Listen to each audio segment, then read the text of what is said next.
me kwa bricha me ho ha no free ha ne tete me ha ne twa me fruma me ko be bia me ko bia na free Ghana ko be bia me ho me free ho enti ha no so se chinye da wa na atafre ewa ti ha se yura mu kanene nsuo ni ha ye na ntiko shubo fa na ko so nsuo no pa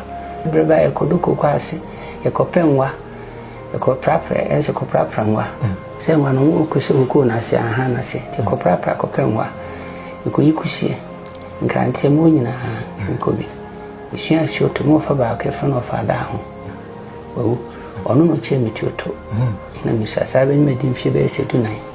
so 1950 na me fie wo me na ma me di decide ni to me kwa na champon ti ani she di to me decide na kame ho ti me ye haya ya tete me ti ishia ni ma bibiri wa himfie amanya wo kan ni ma bibia ni se training bo bibia usani na wa himfie ebi se me wo fa no e ma tu champon no kan ni se wo se wo hina anko anko ena wa hwe ye twene no so wa nhua bo a ye twene timi bodi atem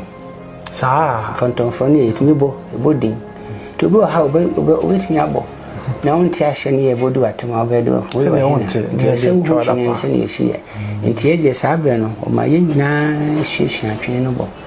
enti se akweside beba na daboni bi basi a enya ye kwa hemfie kotena ho akunya fie su de ne enko ho se ade hye si hia no akọ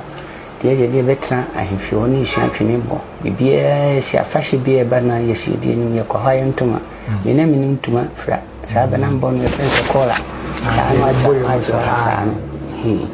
Asana chi kakra nyina de hwea nti na me ma ba ha de maame